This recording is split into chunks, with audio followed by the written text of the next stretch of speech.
October 1962. The world stood closer to nuclear war than at any other moment in human history. Across continents, governments prepared for the possibility that civilization itself might end. Missiles waited. Armies stood ready.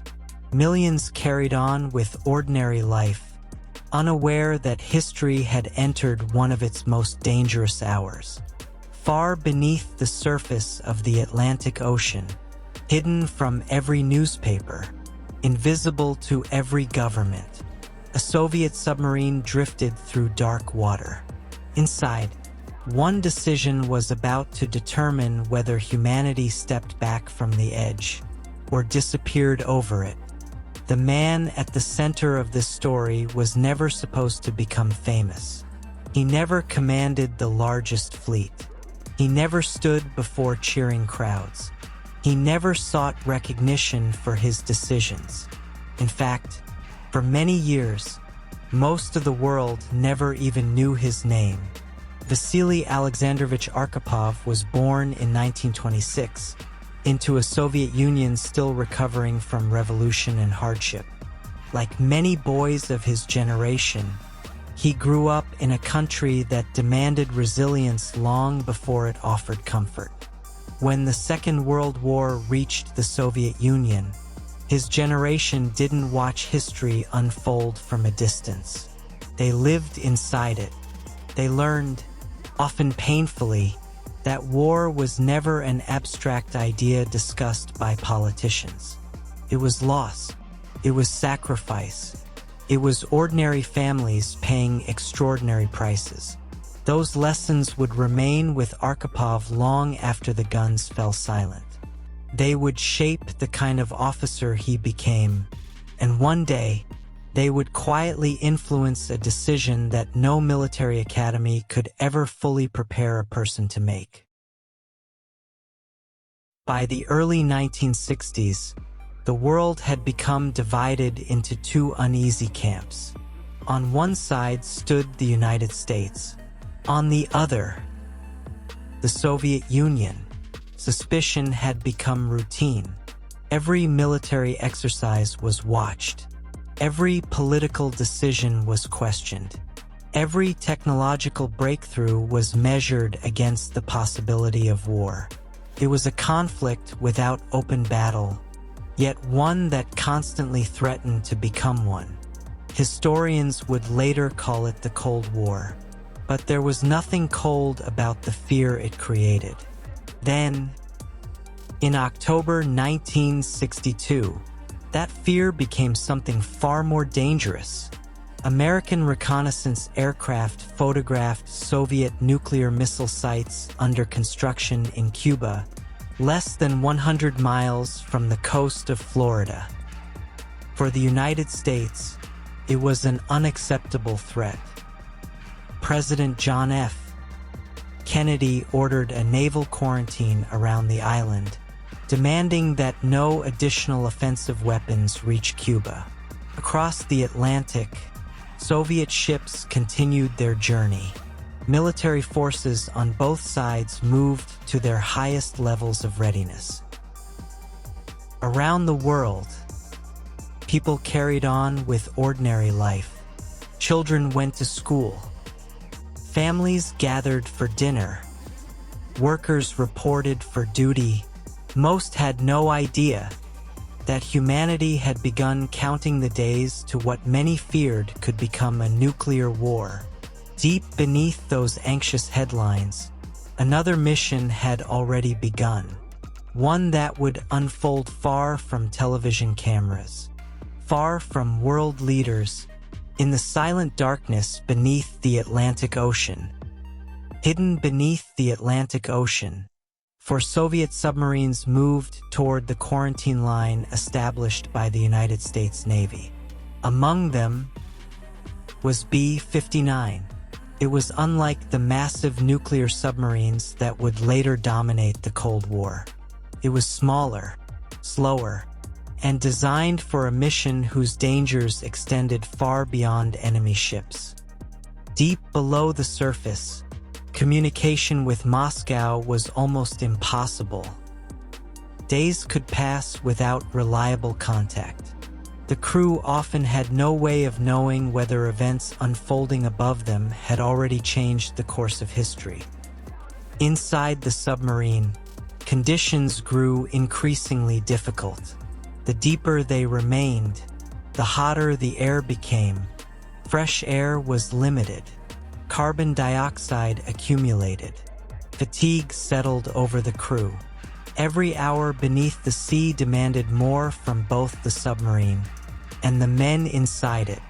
Yet, even under those conditions, discipline remained essential. Every order mattered. Every procedure mattered. Every decision carried consequences. Serving aboard B-59 was Captain Valentin Savitsky. Alongside him was the flotilla's chief of staff, Commander Vasili Arkhipov. Neither man could have imagined that within days, the pressure surrounding this submarine would become unlike anything either had ever experienced. Above the waves, world leaders searched desperately for a way to avoid catastrophe. Below them, a different battle had already begun. Not against another navy, but against uncertainty itself. The Atlantic Ocean gave no warning. It revealed nothing of the tension building beneath its surface. Above, American warships continued searching for Soviet submarines they believed were operating nearby. They knew the submarines were there. What they did not know was what each commander had been told, or what authority each one carried. As the days passed, B-59 remained submerged. The strain inside the submarine continued to grow. Heat became almost unbearable. The air grew heavier. Batteries weakened. Communication with Moscow had become increasingly uncertain. Then, the silence ended. American destroyers located B-59, hoping to force the submarine to surface. They began dropping small practice depth charges. They were intended as warning signals, not attacks, but deep below the surface. No one aboard B-59 could know that. The explosions echoed through the hull. One after another, metal trembled, nerves tightened, and inside a submarine already exhausted by days beneath the sea, every blast raised the same terrifying possibility. Had war already begun? Inside B-59, the explosions continued. Each one echoed through the steel hull, followed by another, and then another. The crew had been isolated beneath the Atlantic for days. They had no reliable communication with Moscow, no confirmation of events unfolding above the surface, no certainty that peace still existed. To the men inside the submarine, the warning charges sounded like the opening moments of war. Captain Valentin Savitsky faced a decision unlike any commander ever hoped to make. If war had already begun, remaining beneath the surface might only delay the inevitable. But B-59 carried something far more dangerous than torpedoes. Hidden aboard the submarine was a nuclear torpedo. Its destructive power rivaled that of the bomb dropped on Hiroshima. If launched, the consequences would reach far beyond the Atlantic Ocean. Under Soviet procedure, the weapon could not be fired by the captain alone. 3 senior officers had to agree: Captain Valentin Savitsky, political officer Ivan Maslenikov, and Commander Vasili Arkhipov. In the suffocating heat, surrounded by uncertainty, with explosions shaking the submarine, 3 men prepared to make a decision, believing they might already be living through the first hours of a nuclear war. The atmosphere inside B-59 had become almost unbearable. Every officer understood the stakes. Every sailor could hear the explosions. Yet no one aboard the submarine knew one crucial fact. The United States had not declared war. The depth charges striking the water above were intended as signals, not as the opening attack of a global conflict. But knowledge is powerless when it never reaches those who need it. Inside the submarine, Captain Valentin Savitsky believed they might already be fighting for their lives. Reports describe him as convinced that war could already have begun. Faced with that possibility, he argued that they should launch the nuclear torpedo. Political officer Ivan Maslenikov supported the proposal. The room grew silent. One voice remained. Commander Vasili Arkhipov did not agree. He urged restraint. He argued that they had no proof a nuclear war had started. He insisted that they surface, establish contact, and discover what was truly happening above them before making a decision that could never be undone. It was not the loudest argument. It was not the most emotional.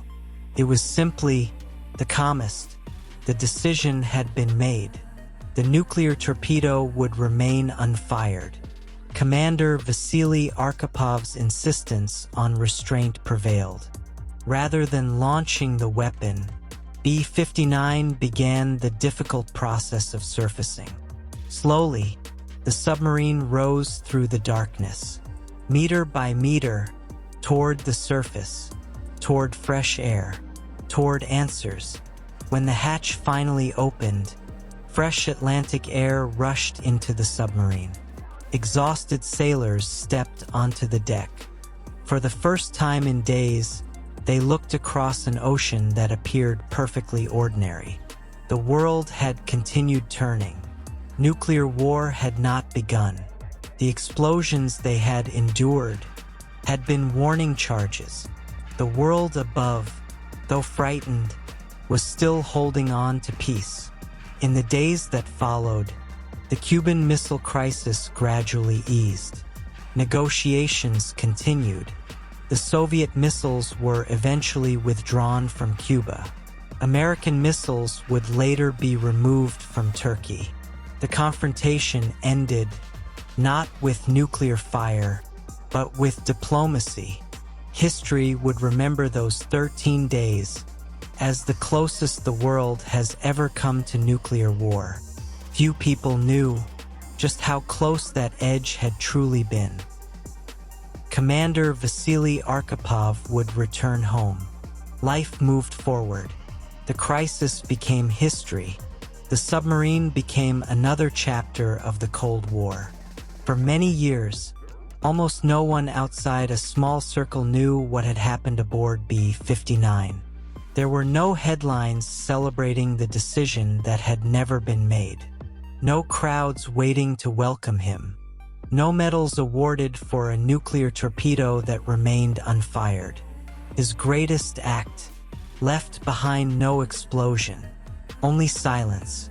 Decades later, as more historical records became available, the world slowly began to understand how close it had come. It also began to understand the name of the officer whose calm judgment had helped prevent catastrophe. Yet perhaps, some legacies are built by changing the world. Others are built by making sure the world remains unchanged. Commander Vasili Arkhipov left behind no monument. He left behind no battlefield victory. His legacy cannot be measured by land gained or wars won. His legacy lives quietly in every ordinary day that was allowed to happen because catastrophe was avoided. Another sunrise. Another family gathered around a breakfast table. Another child walking to school. Another ordinary day given to millions of people who would never know his name. History often remembers the wars that were fought, but humanity also owes a quiet debt to those who found the courage not to begin one. Sometimes, the greatest gift one person can give the world is simply another tomorrow.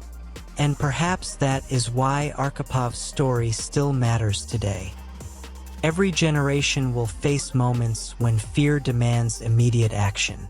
Moments when anger speaks louder than patience, when certainty feels easier than truth. One day, you may face a decision no one else can make for you. It may never appear in a history book. No cameras may witness it. No one may ever applaud your restraint. But the choice you make could shape someone else's tomorrow, in ways you may never know. Remember that history was once changed, not by the hand that acted first, but by the hand that waited long enough to be sure. Commander Vasili Arkhipov reminds us that courage is not always found in acting first. Sometimes, it is found in pausing long enough to choose what is right, because sometimes the greatest victories leave no monuments, no celebrations, only ordinary tomorrows quietly continuing, and perhaps that is enough. This is the power of pain, where broken stories become unbreakable strength. Thank you for watching.